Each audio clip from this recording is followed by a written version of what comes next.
So with bypass doors, when you spread the doors, you also have to find the hardware. There are 2 boxes of rollers and 1 door guide, a foot door guide. They're often in a cardboard box amongst other things, but also an Easter egg hunt to find them. Okay, so bypass doors. Bypass doors, instead of hanging on a hinge, hang off at the top. The top is what we have to secure to get those to hang off. We have 2 jambs and we have a track. I will start with bypass doors. Instead of hanging off the hinges to carry the weight of the door, a bypass hangs off the top. So we need to secure the top in our first step. We have a track and we have 2 jambs. The first step is making sure that this hook is the correct direction. So that hook needs to hang the back side of the door. So if this is my door, I'm gonna put it here. It's got to go in that way, not this way. Yeah. That's wrong. When I install these are pre-cut. I find they work better if I just cut that much of the wood off. So I make the length of this track the distance of the metal, not the wood.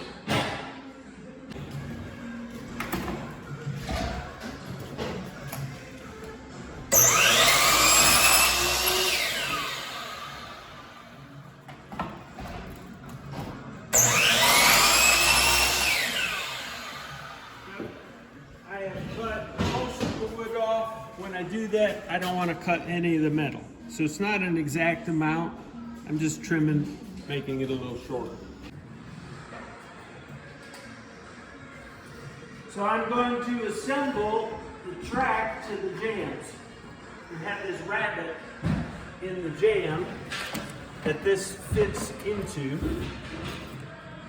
And I want to make sure I'm flush. Now I talked about the top of this, the track carries the weight of the door. So that little ledge is part of carrying the weight of the door.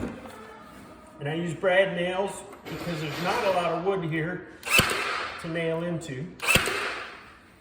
Really, these nails are just keeping it from coming apart until I get my casing on it. Because the casing will hold things together well. The brad nails here are sufficient.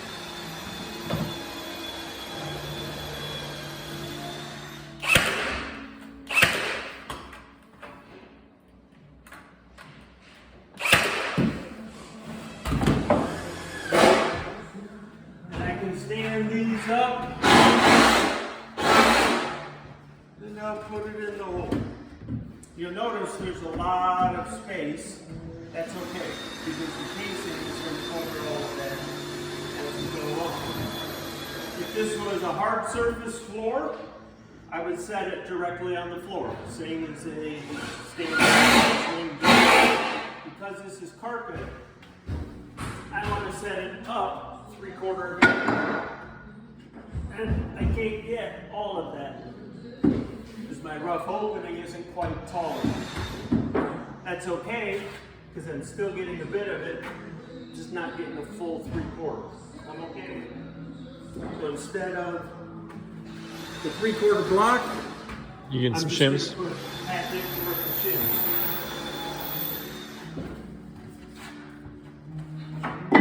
But it is important to set that up off of the floor, because the doors, if we don't, the doors go up on the carpet. Punch out stage, we're going to have to cut the doors down. We don't want to have to go through that. So we're going to raise these up. So now, I could do a chin up off of this because of the way that these rabbets hold it in. The strength of this is being held. The middle flexes. So I want to get rid of that flex by adding a screw into the top. There's one hole that they give us. I like to use these pan head screws. And I want to center left and right. So I have the same amount of gap here and here. Doesn't have to be the same, but I'll start trying to be centered. And then I'm going to flush it up. I just want to see this. Drywall and drywall.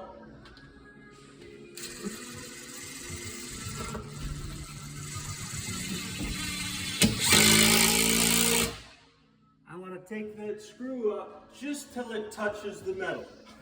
If I drive that screw in tight, it's going to pick up the middle and it's going to be flexed and it'll go up, which is going to cause me problems later. You can put a level across there to see if you're perfect. I'm going to trust that the floor is okay. We're going to move on from here. So the next step is I'm going to cut casing for this door. So I need my top casing first, which is going to be 47 inches. 47 inches. I know my leg casings are 81 1/4, so we're going to go cut all the casing. So we're going to put our casing on. I want to make sure that this casing is pretty straight because I'm going to use it to verify that my head jam is straight. So stay with my 1/4 inch reveal like always. Make sure we have the right length of screws in, nails in the gun. So I don't hit the metal track. And if my casing is straight and I keep it even reveal, I can be confident that my track is straight. So I'll put both the outside and the inside one on.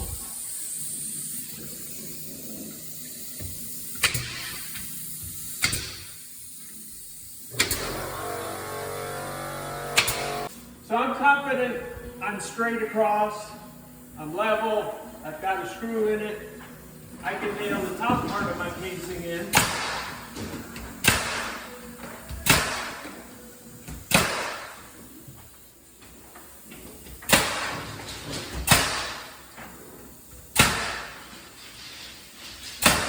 And now when I hang my doors off of the track, I know that the weight of the door is being held by the screw, the jambs, and the casing. It's secure. So I can move forward with setting the doors at this point.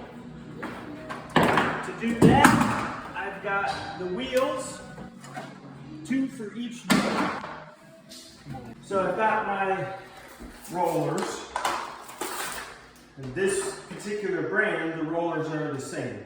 I want to make sure I'm working on the top of the door and I'm working on the back of the door. Top is defined by the layout of the door. The back, obviously the doorknob is the front. Oh yeah. So I'm going to put these rollers on, and how far back from the edge you put them doesn't matter a whole lot. I just want to make them roughly the same. The closer together they get, the more severe my adjustments are. So I don't want them in the middle, I don't want them way out here at the edge. Usually I'll kind of line up with that mark. But if you're an inch off, it's fine. You've got one screw, which is the pivot. You've got 2 slots. So right now this is all the way down, and it swivels up like that. I'm going to go ahead and put a screw in at the top.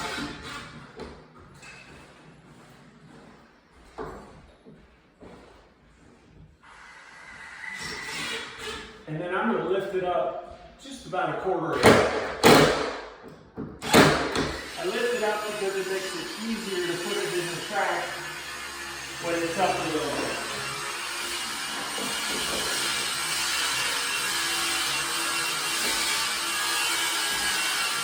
And then lift it up. you have to be careful with these screws. If you over tighten them, you strip them out, and you have to move everything over because you can't fix that. We don't want to do that. I'll lift it up, try to hit this out. Now this door is going to be the back door. It's got the doorknob on it. Either, this actually should be the front. I'll explain why. But one door is going to be in front of the other door. Which one goes which way, it doesn't matter, and it does. For the operation, it doesn't matter. The reason I'll put it one way or another is for this particular door, when I come out of this room, I can look right at it, which means I want this door to be in front of that door, so I don't see that gap. As you come down the hallway, there's really nowhere to get where I see it the other way. So it just makes sense for the primary traffic pattern where you can see the door to lap this one over that one.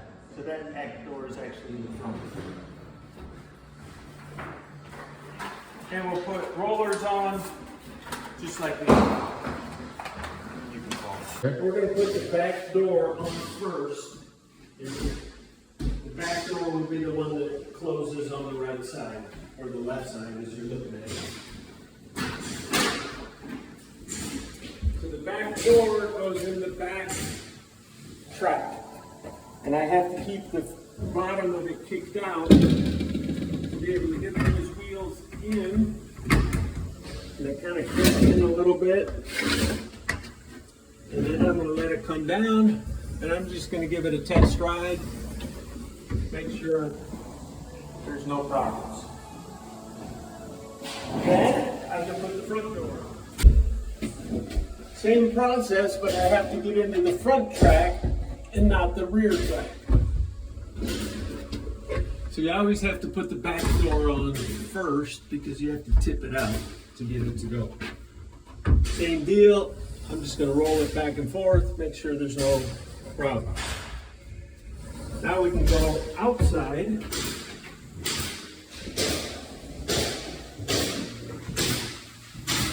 we can close the doors. You see we're hitting there and we got a big gap here. Well, that's okay because these are just floppy hanging. Everything is hanging from the top. So I've got it close at this point. Instead of shimming on these ones, I will use the casing to hold the door where I want it. Now, you can shim the sides. I don't take the time to do that because I don't feel like it's all that necessary. I'm going to install the casing.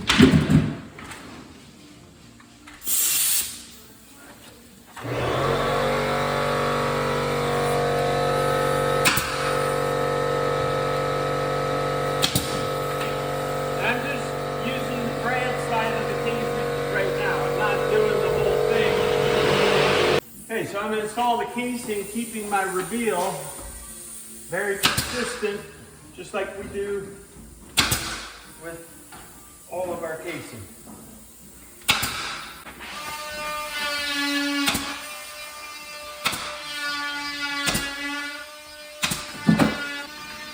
And I can do the other side the same way.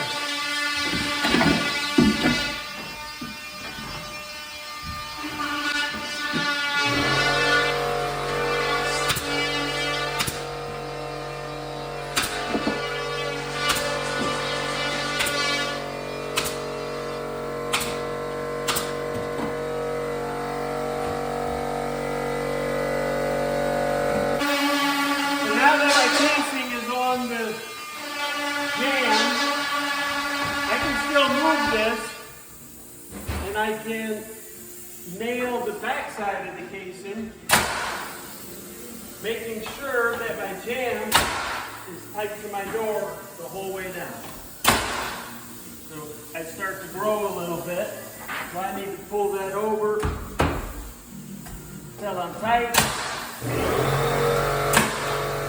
and tight. You see how that door fits nicely to that Jambs. I'll go ahead and do the same on the other side.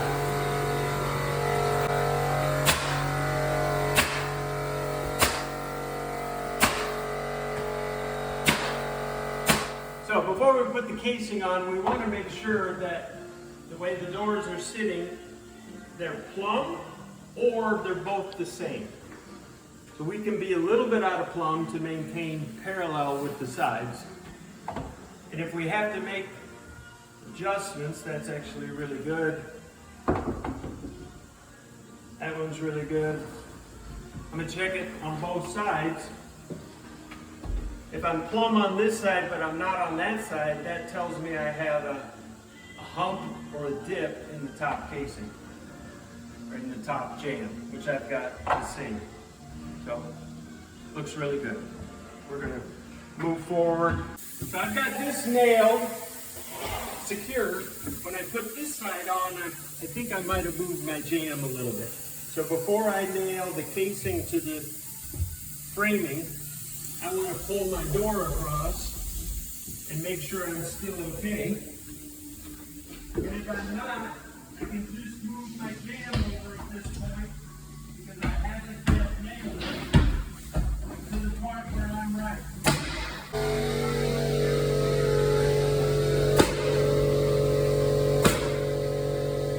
So I've got a gap here that is hitting at the bottom after my casing is on.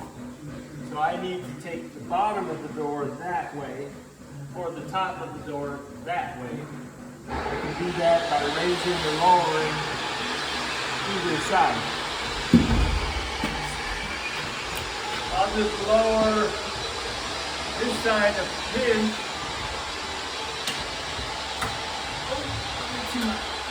And these are really fussy. It's a lot of guesswork.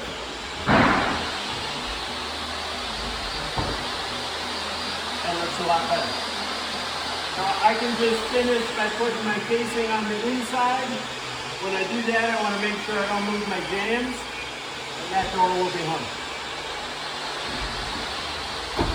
So if we have to adjust the door to be plumb, if you take one up or down, moves you appropriately left or right. And I'm going to show, I'm going to make a mark so I get back in the same spot.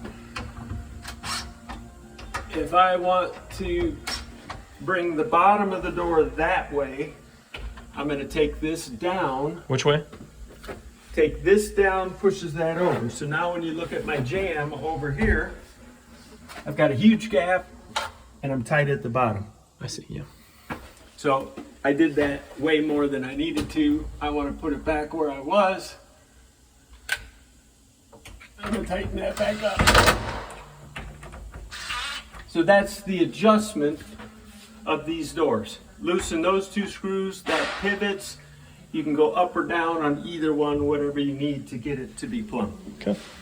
Just because I put this side on doesn't mean that this side is right. So when I nail this side, I need to pull that door closed, double check, make sure I'm still tight. Same with the other side.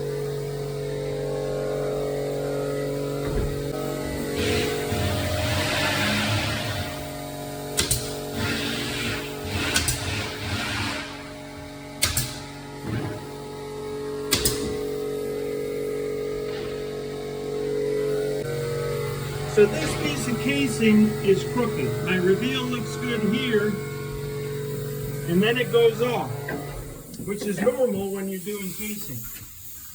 If I push this over to keep my reveal right, which I need to do, what I've done is move this jam, because you see how much it moves? Because I haven't nailed it up yet. So now I'm going to nail this casing into the framing. I can still move it quite a bit. So I make sure I get my door the right way. I'm going to pull it closed and look at how my reveal looks. And I'll just kind of micro adjust And if I nail, to make sure I'm keeping everything right.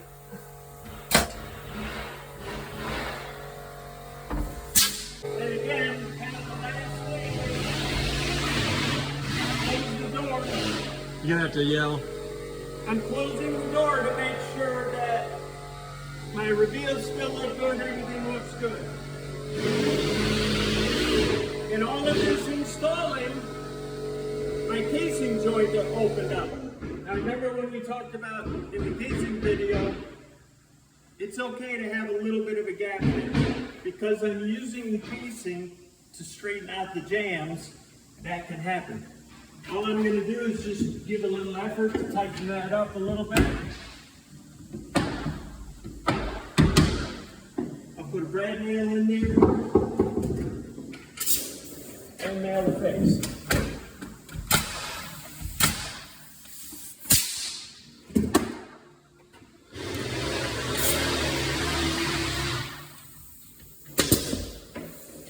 So even though I'm really only worried about the jam, I have to step back and look and say, is it hanging right? The next process, on the floor. I'm going to put the floor guide on the floor, which we'll do now. We have to set this up off of the floor enough for the carpet.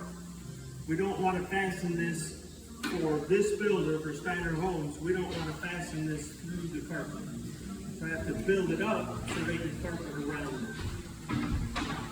That will be, and really at this point, my foot is too low anyway, so I have to build it up to make the door work. Because we set this up 3/4, should be able to set this up 3/4. So we're going to go find a scrap piece of 3/4. So you would think I want to just cut it that wide and go. But the grain on this board is running this way, which means if I put a screw in that little tiny block, it's going to crack. So when I make these blocks, I want to make them the grain running the long way. So I'm just making it a little bit bigger than the metal piece. I'm going to mark both marks at this point.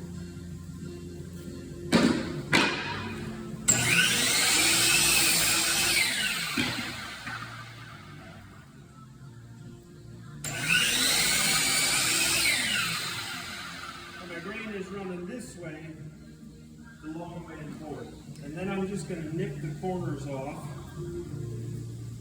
Not for, it's just for decorative purposes.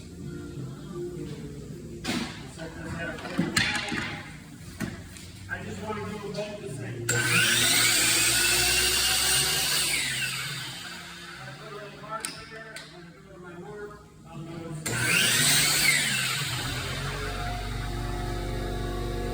But that's the block that we want to make. So the foot and the block are to keep these doors from swinging back and forth and in and out. So I want to get my block and the foot, the door guide, in the right spot. So I'm looking at my distance from there to there, and I'm comparing it to the top. I'm going to slide it over. So that distance is the same as that distance. I'm going to mark where my block goes.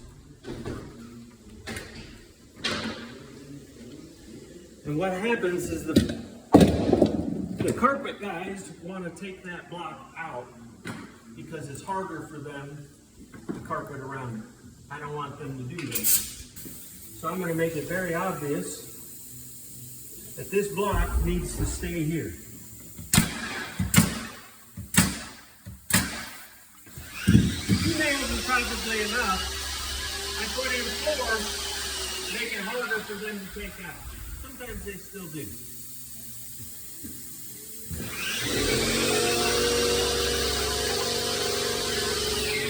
And one last check to see that I got it in the right spot. I'm looking at that compared to the top. Now we'll go ahead and put the screws in.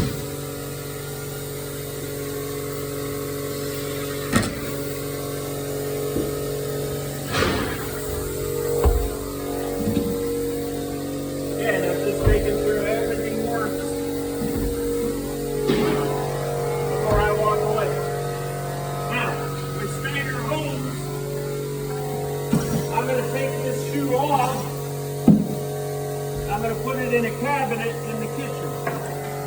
I'm going to take the doors off, and I'm just going to leave them in the closet, or I'm going to set them out somewhere so that the painters don't take these off. I'm the one that takes them off. If they have them off,